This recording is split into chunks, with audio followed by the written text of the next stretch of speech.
Cerca de 12 dos 33 partidos políticos que existem no Brasil são a favor do impeachment do presidente Jair Bolsonaro. Para os que defendem o lançamento de uma terceira via, o impeachment de Bolsonaro seria o único caminho possível para a derrota do Lula. Jair Bolsonaro hoje estuda uma filiação ao Partido Progressistas para tentar a reeleição no ano que vem. Como falamos ontem por aqui, o PP pode se aliar ao DEM e também ao PSL e formar o maior partido no Congresso Nacional com mais de 100 deputados federais e mais de 10 senadores. O Centrão cada vez mais perto do poder dessa forma e o presidente ainda tem muitas possibilidades e todas elas a gente vai debater e discutir na tarde de hoje. E quem começa os comentários é a nossa Bruna Torlai. Vai lá, Bruninha. Na verdade, o Bolsonaro, né, ele tem muita força política. Se o pessoal está aí tão preocupado em tocar adiante o impeachment. O Lula precisa do Bolsonaro no segundo turno para mobilizar a esquerda e tentar mobilizar o pessoal isentão, né? Mas, como já se viu anteriormente, a classe média, que era do PSDB, já não é mais. E esse pessoal da tal da terceira via, o articulador maior desse movimento todo é o Fernando Henrique Cardoso, que durante muito tempo no Brasil tinha a classe média na mão. Não tem mais, a classe média foi toda, boa parte dela foi para o lado do Bolsonaro porque percebeu que direita e esquerda é algo que existe, há diferença entre direita e esquerda, é diferente você ser coletivista ou você defender a individualidades, liberdades individuais, propriedade e uma série de outras coisas, né? Isso é completamente diferente das políticas que a esquerda, mesmo a esquerda fabiana do PSDB foi implementando. A classe média acordou, pelo menos a parte da classe média que pensa, e isso dificultou muito a vida do PSDB. O maior perdedor de 2018 foi o PSDB, né? Nesse sentido, com o Bolsonaro no cenário, eles se complicam, eles não têm o que fazer, daí o desespero está totalmente explicado, né? Constantino, qual a análise que você faz aí desse cenário político que a gente se encontra hoje? Como é que você vê as perspectivas para 2022 e esse movimento nessa semana do presidente Jair Bolsonaro em relação ao Centrão? Paulo, vamos começar pelo final. Eu acho que o presidente está se blindando de vários pedidos de impeachment e uma enxurrada, né, de ataques e massacres midiáticos e da própria oposição destrutiva, né, e também está tentando alguma governabilidade melhor. Vamos lembrar que todos, inclusive na imprensa, cobravam maior articulação com o Congresso. O Congresso é esse que tem, foi eleito. O presidente não é um déspota esclarecido, ele tem que negociar com essa base, né? Fica sempre aquela sensação de que é muito fácil condenar tudo e todos do alto de uma torre de marfim, ainda que alaranjada, né? Como é que alguém faria muito diferente com uma bancada de 8 deputados, por exemplo, né? A gente sabe que, na prática, para governar o Brasil, quase todos ou todos são, de alguma maneira, reféns desse centro ou centrão. Sobre essa questão da estratégia da tal terceira via, falar que o impeachment é o único caminho para evitar a vitória de Lula, tem alguns comentários. Primeiro, impeachment não é instrumento eleitoral, né? E a banalização de algo tão sério assim já é um enfraquecimento institucional no nosso país. Então, irresponsáveis todos esses, né? Que vão por esse caminho. Segundo, terceira via é uma ova, né? Essa turma aí não é equidistante entre direita e esquerda, não é de centro, não é moderada. São todos eles, todos os nomes, sem exceção, né, de esquerda, né? Então, o grande líder é o Fernando Henrique Cardoso, o Amoedo é um tucano que botou uma camisa laranja, o Ciro Gomes faz parte desse grupo, né, Mandetta e companhia. Então, aí só tem gente de esquerda. Eu não vejo um liberal, eu não vejo um conservador, né? E terceiro ponto, eles alegam que Bolsonaro estaria muito desgastado por conta da condução na pandemia e que Lula estaria, de alguma forma, normalizado. E isso é preocupante, por isso a importância de empichar o presidente para poder vencer o Lula, senão vai ele e o Bolsonaro para o segundo turno e aí o Lula teria chance de voltar. Alguns comentários sobre isso, né? Por que será mesmo que Bolsonaro está um pouco mais desgastado? Será que é porque figuras como Amoedo, Dória e companhia acordam e dormem demonizando o presidente junto com a mídia, que confunde Bolsonaro com o próprio vírus chinês e fazem pura demagogia e sensacionalismo? Será que Lula também está mais normalizado por conta dessa mesma turma que passa pano para um STF que soltou Lula primeiro, depois o tornou elegível, e a mídia mesmo que vem o tratando como alguém normal, algumas figuras um tanto militantes chegam ao ridículo de chamá-lo de alguém moderado e de centro, o defensor mais enfático que tem no mundo da ditadura sanguinária comunista cubana, né? Então, assim, essa turma toda não convence ninguém. E é por isso que eles não têm a menor chance. É por isso que essa suposta terceira via é um instrumento do próprio PT. E o que eles estão conseguindo fazer, ou muitos provavelmente estão tentando, é desgastar Bolsonaro, tirar voto da direita do Bolsonaro para poder ajudar de vez a eleger o Lula, né? É o que eles estão tentando. Não acho que vão conseguir. Temos que ter urnas confiáveis, auditáveis para isso, né? Agora, o cenário para 2022 está definido, Paulo, na minha visão. É uma polarização binária entre Lula e o seu antípoda, Bolsonaro. Até porque ninguém acredita que nenhum desses nomes da tal terceira via são anti-lulistas para valer, né? Fernando Henrique Cardoso que o diga. Constantino, eu só queria te ouvir sobre mais um assunto aqui que tem a ver com essa terceira via, porque há pouco o João Amoedo, fundador do Partido Novo, fez o seguinte tweet: o Novo foi criado para fazer as coisas certas, sem cálculo eleitoral. É inaceitável que, com todos os absurdos de Bolsonaro e o Novo ter se colocado a favor do impeachment, ainda existam mandatários que não endossam esse posicionamento. Na minha avaliação, estão no partido errado. Constantino, eu quero que você fale sobre isso, porque o Amoedo está falando diretamente, por exemplo, com o Marcel Van Hatten, né? Pois é, e eu acho que ele está certo num aspecto, né? Estão num partido errado, né? Porque é um partido que veio cheio de novidade na ideia e no discurso e se mostrou um PSDB com roupa laranja, né? E o Amoedo é um cacique do partido, o partido tem dono.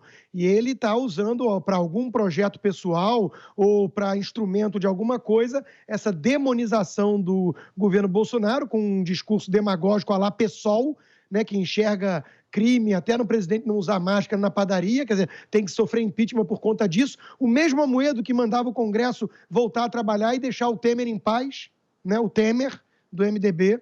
Ele fica demonizando o Bolsonaro e falando isso. Então, assim, o partido tem dono. Na verdade, está ocorrendo uma disputa interna, um racha, porque tem gente, como o próprio Marcel, que você mencionou, que não está aceitando esse tipo de imposição do cacique partidário, né? E estão lutando.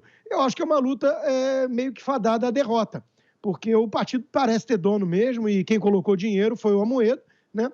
E essas pessoas estão no partido errado. Eu espero que elas saiam do Partido Novo, assim como eu espero que toda pessoa que de fato for liberal e tiver espírito público se desfilie desse braço do PSDB. Muito bem. Meu caro Jorge Serrão, chama o VAR e analisa essa história de terceira via para 2022. Saudações, meus amigos e amados haters. A gente tem que chamar o VAR, sim. O Brasil é um país tão esquisito, mas tão esquisito, que até o Partido Novo, quando nasce, já nasce velho, né?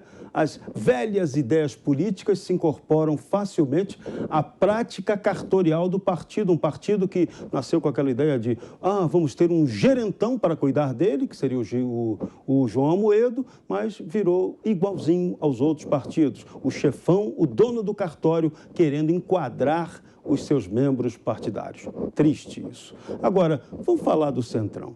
Bolsonaro e o Centrão sempre tiveram uma relação íntima. O presidente, até em recentes declarações, admitiu isso, que ele é o Centrão, sempre fez parte do Centrão, e é inegável, fato inegável, que muitos tentam até não reconhecer. O Centrão faz parte do governo Bolsonaro. Ponto. Gostem ou não gostem.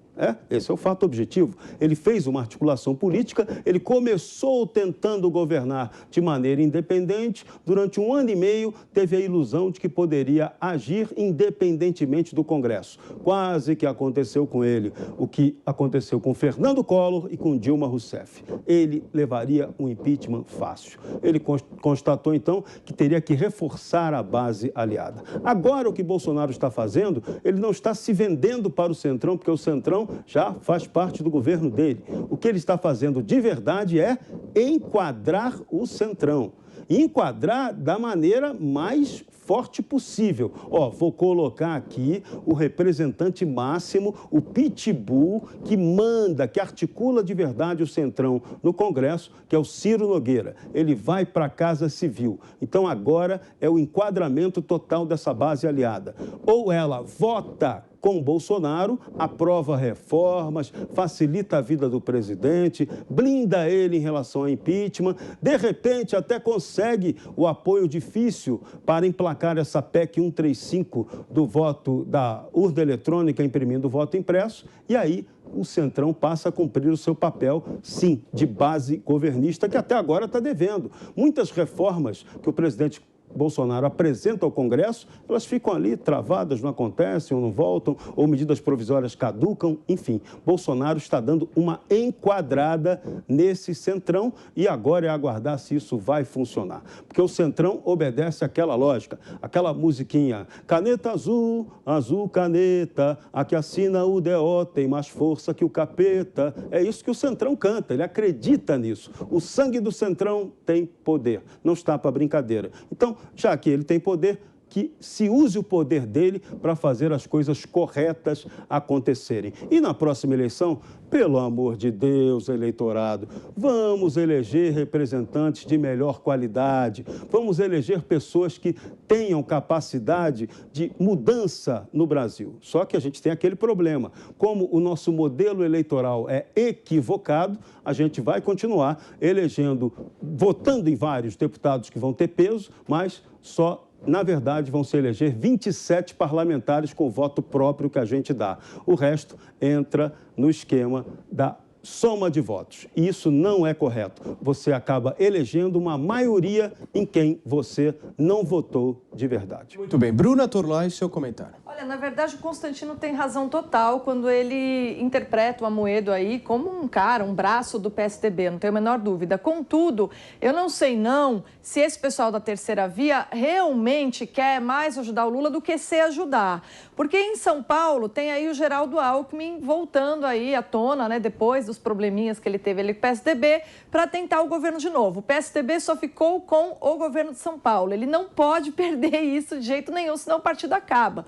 Ele saiu muito fragilizado das últimas eleições. Nesse sentido, essa criação da terceira via, eu vejo sim como uma tentativa de tentar recuperar ali parte da classe média que se desapontou com o Bolsonaro e aí se sente um pouco em cima do muro de falar, ai meu Deus do céu, Lula e Bolsonaro. Então, na verdade, com o Bolsonaro no cenário, eles não têm a menor chance. Mas eu não sei não se eles não têm de fato a intenção de rivalizar com o Lula, porque o Lula também é um cara que tem uma rejeição absurda. Eu não sei quem, em sua consciência, realmente atribui ao Lula tanta chance assim de ganhar ano que vem. Olha, eu acho difícil. Eu acho que o Lula também tem uma rejeição tão forte quanto a do Bolsonaro. E é nesse sentido que aí a terceira via fica tentando... Terceira via não, né? Esse pessoal da esquerda que tomou banho, né? Ninguém gosta que falou isso, mas é o fato, né? Esse pessoal da esquerda limpinha tenta se colocar. Geraldo Alckmin aqui no governo de São Paulo e eles tentando voltar para o cenário de disputa federal com alguns nomes novos que eles estão aí tentando testar. Agora, Constantino, a estratégia hoje da terceira via é tirar o Bolsonaro para ocupar o mesmo espaço, né? Mas isso não estaria colocando o Lula à frente dessa história toda e um retorno mais rápido do PT?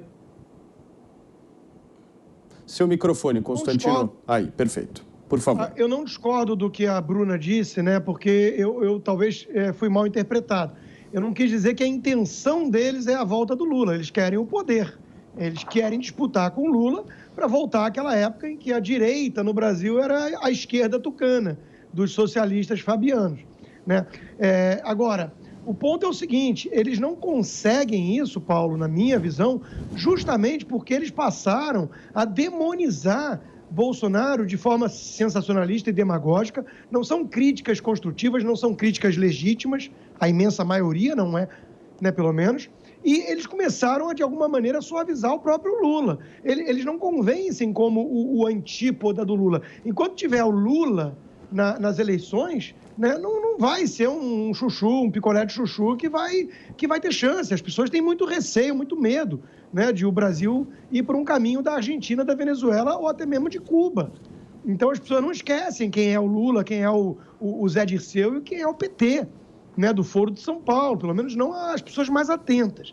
Agora, eu acho que haveria espaço e no futuro vai haver, sem dúvida, para uma direita que se coloque com uma postura mais moderada e sem excessos dos arroubos bolsonaristas, né? O problema é que essa turma que está sendo chamada de terceira via não tem nenhum nome desse, não tem ninguém ali que seja assim. O Amoedo certamente não é, o Dória muito menos, né? O Ciro Gomes é uma piada, Ciro Gomes é o Lula disfarçado. Então, assim, isso não convence, esse que é o ponto. Então, como eles não vão conseguir oferecer resistência ao Lula, mas muitos ali ainda se vendem como liberais, alguns até mesmo de direita, né? Isso pode desgastar o Bolsonaro, quer dizer, não vai tirar voto do Lula, vai tirar voto, talvez, algum voto do Bolsonaro. Eu repito aqui o que aconteceu na Argentina. O Macri se vendeu como um liberal, reformista, chegou lá, deixou muito a desejar, muito aquém do que ele poderia ter feito, em alguns casos até se mostrou muito parecido com o populismo kirchnerista ou peronista, né? Nas eleições para sua reeleição, surgiu o Roberto Lavagna, ex-ministro da Economia, como o tal centro, moderado, a terceira via, né? E do outro lado, quem? A Cristina Kirchner, disfarçada de poste, né? do Fernandes. O que aconteceu? O Lavagna teve algo como 6% dos votos, e o Foro de São Paulo voltou ao poder. E olha o que está acontecendo com a Argentina agora. Indo para o buraco, a inflação disparou, o lockdown não salvou nenhuma vida, mas destruiu a economia. 1.700.000 pessoas saíram da classe média e não foi para cima. Agora está todo mundo feliz porque eles estão falando todos, né? Porque o Fernandes aprovou uma lei, acho que legislando em causa própria, né? Para o filho dele poder marcar X no gênero. Ai, que coisa fofa, né? Então, assim, e o país indo para o buraco, um monte de argentino indo para o Brasil. Aliás, uma profecia que o Bolsonaro fez, né? E estava certo. Então, de novo, o perigo que nós estamos vendo acontecer no Brasil é repetir o que aconteceu na Argentina. Ah, estou decepcionado com o Bolsonaro. Aí fica o isentão demonizando o Bolsonaro, tratando ele como a pior coisa que aconteceu na política nacional, esquecendo do PT logo ali, né? E o Lula sendo normalizado pela mídia, pelo Supremo e por esse centro, pseudo-centro. E aí tem o risco de ganhar um Lula, ainda mais se as urnas não tiverem auditoria, né? E aí? Aí lascou, né? Então, aplausos para os tucanos, que estão achando que vão conseguir cercar a disputa só entre tucanos e petistas de novo. O Brasil mudou, meus caros, vocês não enganam mais ninguém. Agora, Serrão, você acha que algum desses nomes colocados para a terceira via tem feito uma estratégia diferente? E queria saber a sua opinião sobre Ciro Gomes, João Santana, porque os movimentos que o Ciro faz também têm vários acenos ao público mais conservador, não tem não? Eles vão jogando com a marquetagem. Acontece, tem um fato assim muito evidente. O que aparece agora como terceira via, na verdade, é uma estrada pavimentada do lado canhoto. Eles não são um contraponto à direita nesse sentido. É apenas uma enganação. Eles não são o centro que eles tentam fingir ser. E o eleitorado não é idiota. A próxima eleição está muito claro que continua valendo o sentimento anti-PT e anticorrupção. Isso, de um certo ponto, beneficia Jair Bolsonaro se ele souber trabalhar essas questões junto com a economia, gerando emprego, gerando na população a percepção correta de que a economia melhorou. Só isso pode garantir a vitória de Bolsonaro. Se isso não acontecer, a coisa fica feia para o lado dele. Agora, Lula é um candidato absolutamente inviável. Ele tem a corrupção colada nele diretamente. O povo não quer votar de novo em corrupto. Daí, ele é, nesse momento, pelo esquema de poder brasileiro, os donos do poder estão usando o Lula como uma espécie de jegue paraguaio. É aquele que entra na corrida do turf para não ganhar. Ele sai na frente, mas não tem a menor chance. As pesquisas que indicam ele na dianteira são absolutamente inconfiáveis. Ouvem muito pouca gente e sabe lá onde são ouvidas essas pessoas. Então, não dá para acreditar nisso. O desgaste de Lula é imenso. É um candidato que só está aí porque o Supremo Tribunal Federal deu um golpe em 3 instâncias da Justiça para permitir que ele que deveria ser presidiário e não candidato a presidente, pudesse concorrer. Então, é bom ficar isso bem claro. Agora, Bolsonaro, na estratégia de apoio, de enquadramento do Centrão, ele agora tem que acelerar a aprovação de reformas, tem que fazer de tudo para passar essa urna eletrônica com conferência de voto, mas para evitar polêmica, isso aí tem que passar junto com também a recontagem pública de 100% dos votos. Recontagem parcial vai dar judicialização. Judicialização não interessa. Então tem que recontar todos os votos. Aí sim, se o boletim de urna bater com o que for apurado na recontagem física, que seria ideal se fosse feita nas próprias sessões eleitorais, aí teríamos um resultado justo de uma eleição, sem questionamentos e um inegável avanço no sistema eletrônico de votação. O que não dá para entender é por que o Poder Supremo, por que o establishment, por que o Tribunal Superior Eleitoral é contra a transparência total eleitoral. Não dá para entender isso.